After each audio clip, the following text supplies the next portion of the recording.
Words at War presents Robert St. John's from the land of silent people.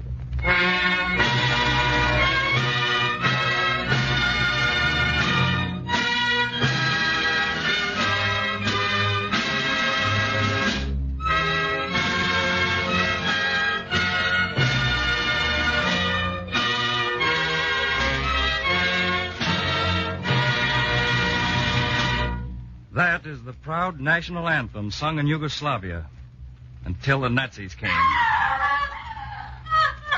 That is the scream of a Yugoslav woman. She's not being molested. Her pain is mental. She's just remembered something that happened on Bloody Sunday in Belgrade in Yugoslavia. That's the bomb that killed her husband. When she looked from a window of their house and saw him running across the square, disobeying the shouted orders of the soldiers and the police. The sight of a man being blown to pieces is a horrible thing to remember.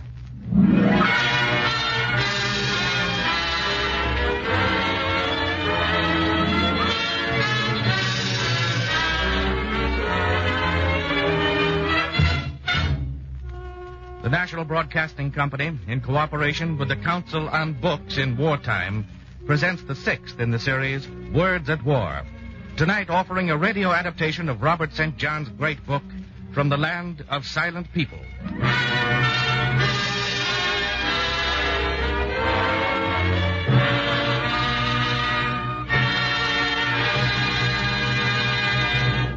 And now it is our pleasure to present in person Mr. Robert St. John.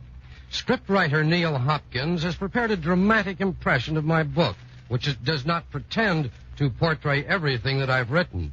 Neither does it pretend to portray the hope which today surges through those occupied countries of Europe as Italy teeters and deliverance becomes more than a vague hope for the distant future. And since I don't pretend to be an actor, Don McLaughlin will play my part. From the Land of Silent People is my report on some nations and some people who are, for the moment, silent.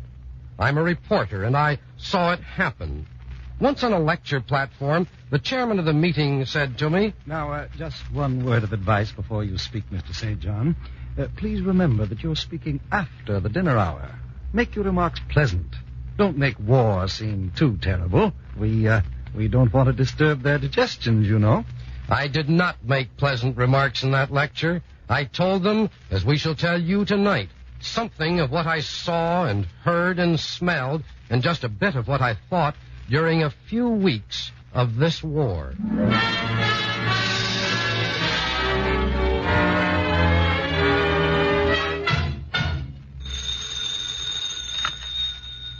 We are ready with your call to the Associated Press in Bern, Switzerland, Mr. St. John.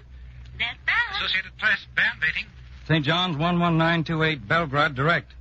Yugoslavia tonight has more than 1 million soldiers massed on her frontiers in preparation for war, following a day of...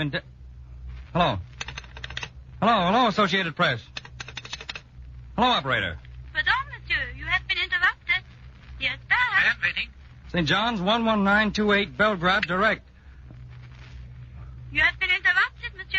I know that, but why? Who's interrupting me? Undoubtedly the censors, Mr. St. John.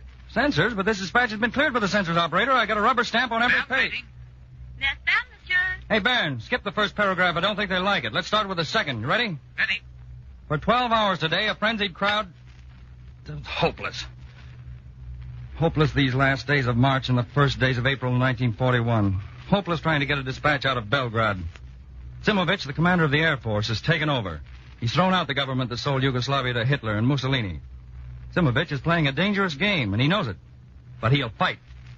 Fight against a necklace of steel around Yugoslavia's neck. Italian troops on the northwest, Italian troops in Albania, Nazi troops, Nazi planes, Nazi tanks lined up along the Romanian, Bulgarian, and Hungarian frontiers. In Belgrade, the people cheer and sing the Yugoslavian national anthem. The will to fight Nazi tyranny is alive and singing in Yugoslavia this April of 1941. The means to fight have not been found wanting. Not yet. In Belgrade, Simovic reforms the government, stalls for time, orders the German legation to leave Yugoslavia.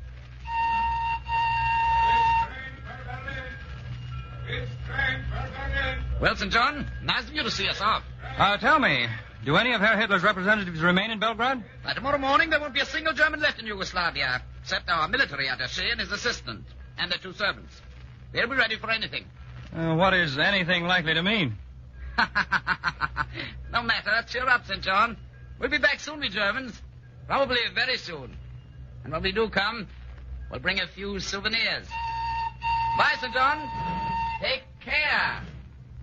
Take care. Spoken like a warning. Or perhaps a command. Don't move.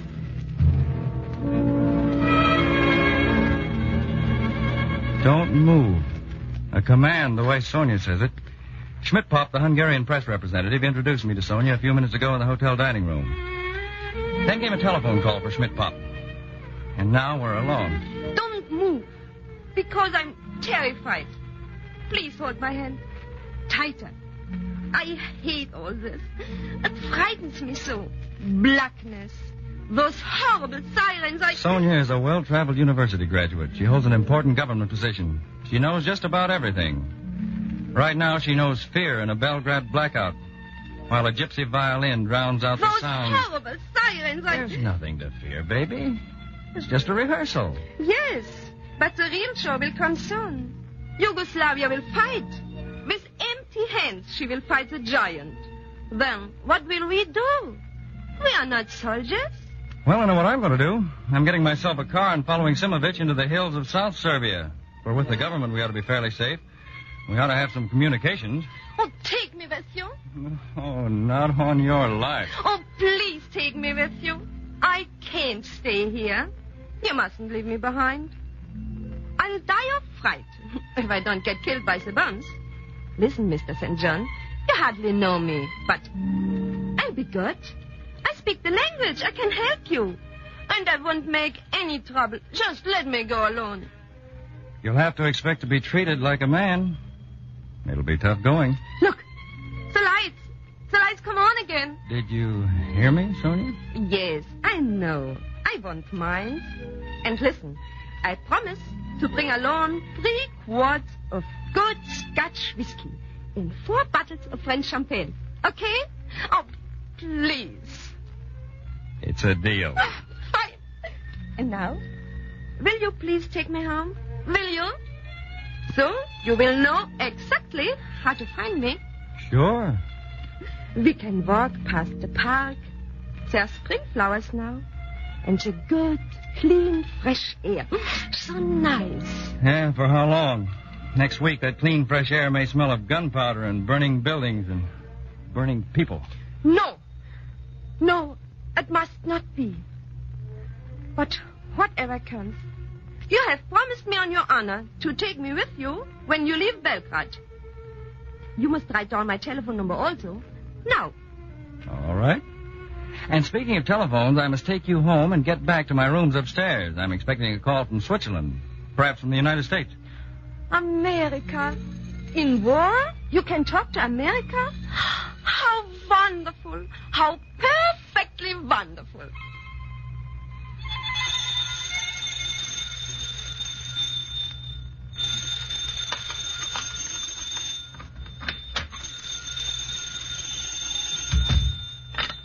St. John speaking. Berlin calling. Berlin? Associated Press, Berlin. A.P. Berlin? Oui, monsieur, that is correct. Oui, monsieur, that is correct. Oh, so correct. What are you doing tonight, St. John? I was just thinking of bed. So what? You got a little party on up there? Seriously, St. John, if I were you, I wouldn't go to bed tonight. So long. Hey, wait a minute. Why shouldn't I go to bed? Oh, I don't have any idea. But we think up here it would be an excellent night for you to sit up, listening to the music from the Berlin Broadcasting Station. Good night. Good luck, St. John.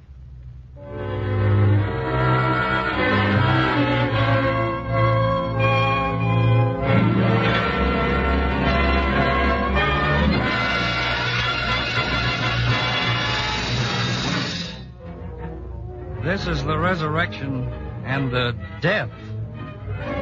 This is Palm Sunday, April 6, 1941. This is Belgrade in Yugoslavia. This is not murder. This is slaughter.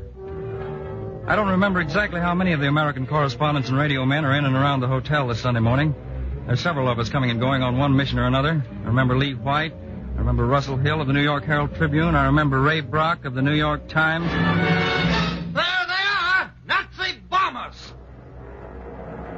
That's Brock standing with me on the hotel balcony. Yes, there they are. 40 Nazi bombers 2 miles up and coming over fast. We must go to the hotel lobby now and stand there like sheep staring at each other's faces. Stand there like sheep waiting for the slaughter. There's no dugout in the cellar. Belgrade was going to be declared an undefended city if war ever came. But the bombers are here. Nobody's had time to make any declarations.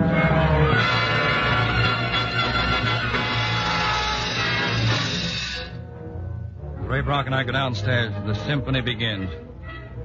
The symphony of slaughter. This is the first and only movement. Full and terrible without a single solo instrument. Bombers moving forward, bombers diving, bombs falling, bombs bursting, anti-aircraft guns, pom-pom guns, machine guns, buildings cracking, buildings falling. Somewhere under it all must be the screams of defenseless dead and dying men and women and children. But these are the little voices in the symphony of slaughter, not warriors, but lovers of peace, little people. Let me speak for them. Let me shout above it all for this one moment. Let me proclaim, this is the resurrection and the death. This is Palm Sunday, the death of a city, the birth of a silent people. This is April the 6th, 1941. This is Belgrade in Yugoslavia. This is the symphony of slaughter. This is Bloody Sunday.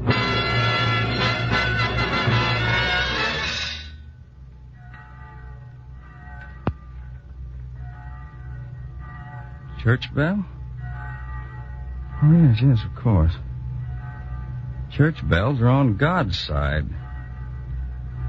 Once General Smuts in South Africa said to Frank Gervasi of Collier's magazine, "We'll win, my boy, because God's on our side." Gervasi said, "Excuse me, General, I don't mean to be sacrilegious, but how many planes does God have?" How many planes does Yugoslavia have?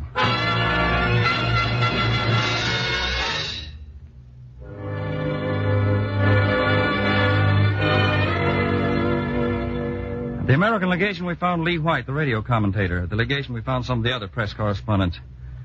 We made plans. The day before we started for Sarajevo, on our way to escape by the sea, Russell Hill and I talked to a Yugoslav soldier. He could speak a little English. I think he was a dispatch rider. We're not telling you can't win. We're just telling you what you'll have to face when the Nazi military machine starts to move in. We've seen it in action. Isn't that so, St. John? Yeah, of course it is. We Yugoslavs are fighting men. We will continue fighting to the end for freedom. Well, you come up against tanks. Tanks? What are tanks? Is he kidding us? You speak English. You know what tanks are. What are tanks? Listen, tanks are steel fortresses rolling on tracks they lay down themselves. Inside are men and guns. Big guns. Those are the things you're going to fight. Yeah, and your job is going to be to stop them. But how are you going to do it? Well, why do I have this? Your rifle? Rifle bullets won't even make a dent in a tank. Are you sure there are men in those tanks? Take our word for it, soldier. There are men inside the tanks. Then it is easy. If there are men inside, they have got to come out sometime, no? You nod your heads yes, huh? We nod our heads yes. Now what? Well, then, we wait until the men come out of the tank. And when they come out, we shoot them. It was as simple as that. I think Russell Hill and I both must have shuddered. This is the kind of an army Simovich is planning to throw against the Nazis. Lord help Yugoslavia. Tomahawks against rifles, rifles against machine guns against planes. This is worse than any of them. Rifles against tanks. Worse, but not the worst. There was the ox cart army we passed on the road to Uzica in Sarajevo. Not an emergency measure, not at all. Oxen, teams of oxen pulling carts. Carts loaded with military supplies and provisions and soldiers. We counted. It was tiresome, but we had nothing else to do. We counted 1,500 ox carts. We counted 3,000 head of oxen pulling the ox carts. This is time marching backward to fight a Nazi military machine marching forward. Sonia's with us from Sarajevo to the sea. Sonia pushing her way across the floor of the crowded cafe. I have found you. There you are. She doesn't complain about hunting around Belgrade for 2 days for the American newspaper man who promised to help her and didn't. She doesn't say much about bombs and machine guns and death. I don't want to talk to her about Belgrade and dead bodies. I want to talk about tall, cool bottles and other things that aren't important. We've been drinking Slivovich, prune whiskey, because we don't have enough food.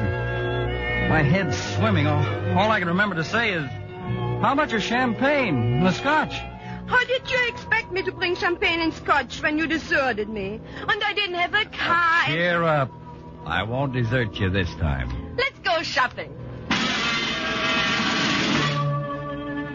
Let's go shopping. That's Sonia, trying to pretend that we aren't all sitting right on the edge of the pit. A certain shade of face powder, a certain special brand. I keep thinking when you get hit in the face with a bomb fragment, ladies, does it matter which shade of powder you happen to... Oh, that's cruel. And this is Sonia in action. Mr. District Chief, these Americans are my friends. So I have suffered much in a country which is our country, not theirs. Still, they do not flee from us. They try to help us. We need 50 liters of gasoline. Yes, I know all that kind of people have come to you. I know your weariness of these appeals. Nevertheless, I beg 50 liters of gasoline. Please. I will allow you 60 liters. We do not have food. We need food. Me and my American friends out there. This is only what remains of the cafe. We have no food. There is Slivovich and tea.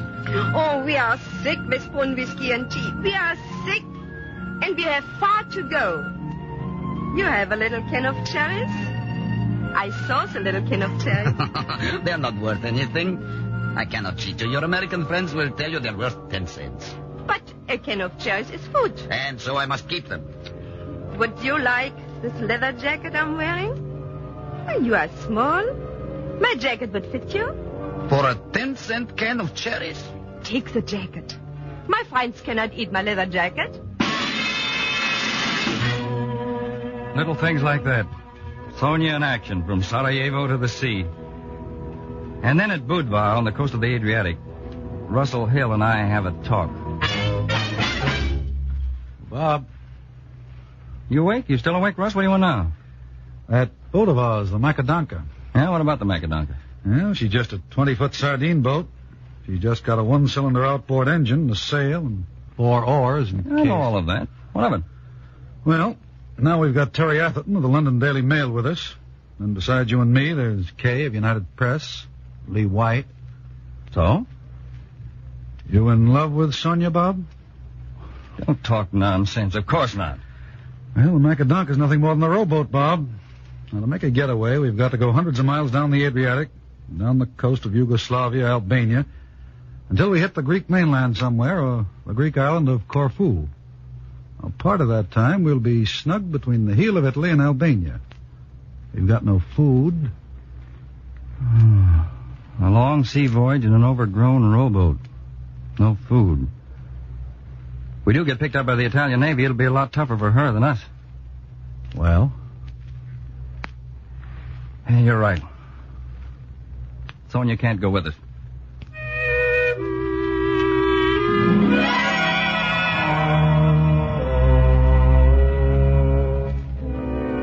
I left Yugoslavia that night with a lot of pictures indelibly stamped in my mind. Pictures of dead bodies in the square in Belgrade, mangled bodies in Sarajevo when the bombs came there.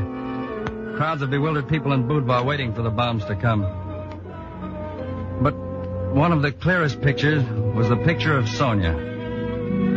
Sonia standing in the middle of a road in the foothills of the Dalmatian Mountains, waving a red handkerchief. Sonia's saying, Goodbye, Mr. St. John. I know you wanted to help me. Goodbye, baby. It's real American talk, is it not, baby? Good luck.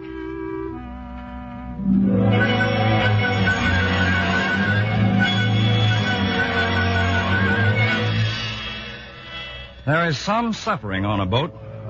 That covers it quickly and simply. The name of the boat's the Macadonka. It's a name I shall never forget. She's 20 feet long. And 5 men who know little or nothing about sailing are sailing this boat southeastward through a sea they know nothing about.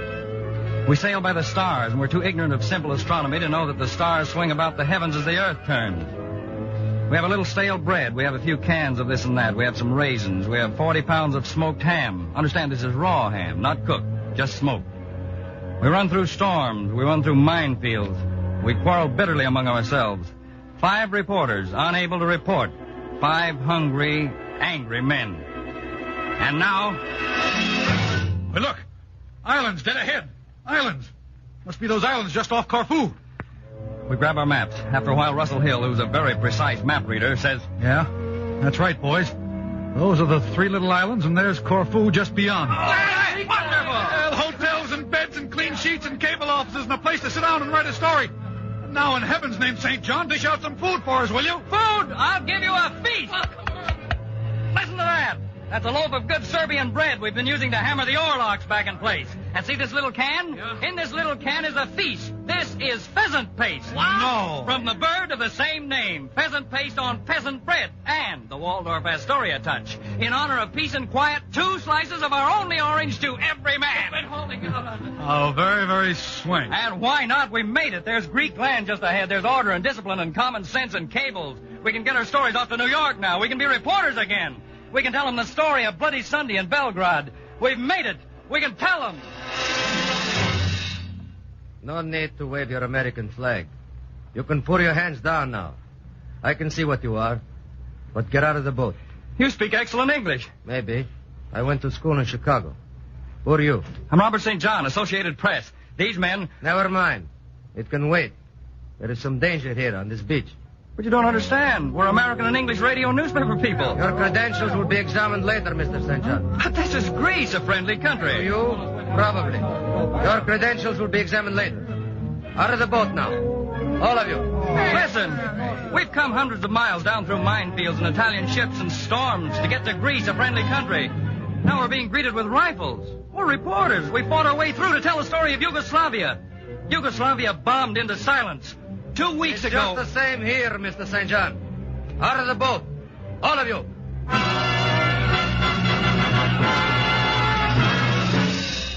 Yes, quite the same. The same symphony of slaughter. Bombers moving forward. Bombers diving. Bombs.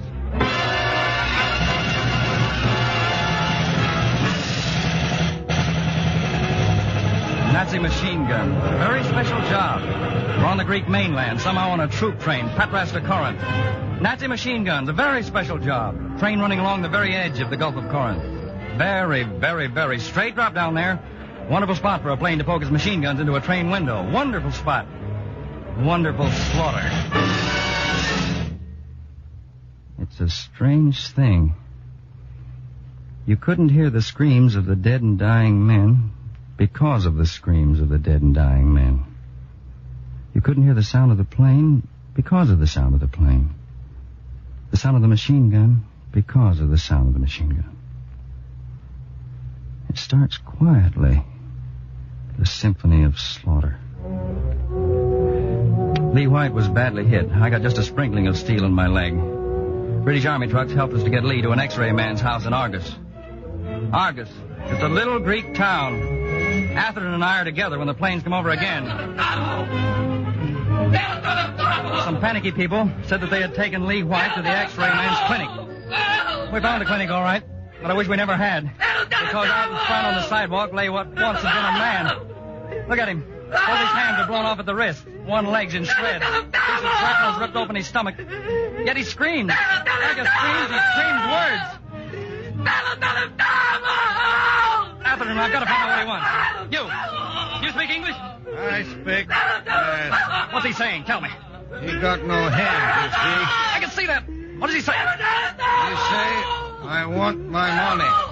He wants somebody to get money out of his pocket. At a drugstore for pills. He say he got very bad pain in head.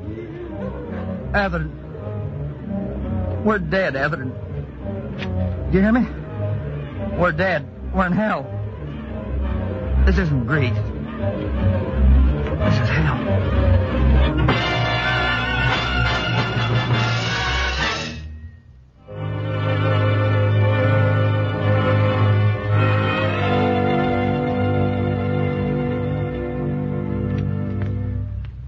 Ladies and gentlemen, may we reintroduce in person the distinguished author of the book, From the Land of Silent People, Mr. Robert St. John.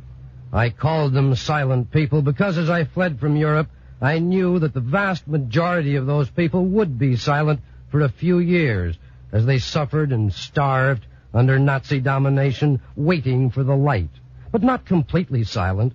Bands of guerrillas in both Yugoslavia and in Greece for more than 2 years now have been harassing the enemy. And tonight I can imagine the new hope which surges through the breasts of those occupied millions. I know how they get their news over there, over hidden clandestine radio receivers, by whispered word of mouth. The news that the Tommies and the Doughboys have cleaned the Axis out of Africa, that the Tommies and the Doughboys have landed in Sicily, that Rome has been bombed, that the Russians are closing in on Orel, that 1,000 planes have raised Essen, Germany, that Mussolini, who ordered that barbarous attack on Greece, has been yanked from his balcony.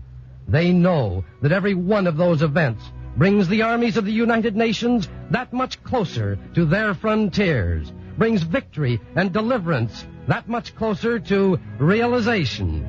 Yes, hope does surge up in the weary breasts of those silent people who someday soon will be silent no more.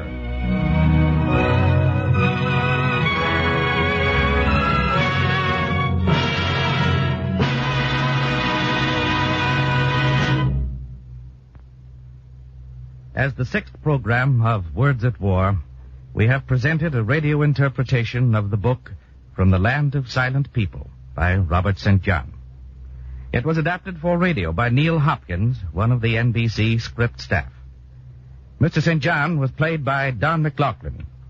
Other members of the cast included Elisel Falke, Joseph DeSantis, Richard Keith, Sam Wanamaker, Peter Capel, Lottie Stavisky, John Griggs, and Gilbert Mack. The original music was composed by Morris Mamorsky and conducted by Joseph Stopak. The production was under the direction of Joseph Losey.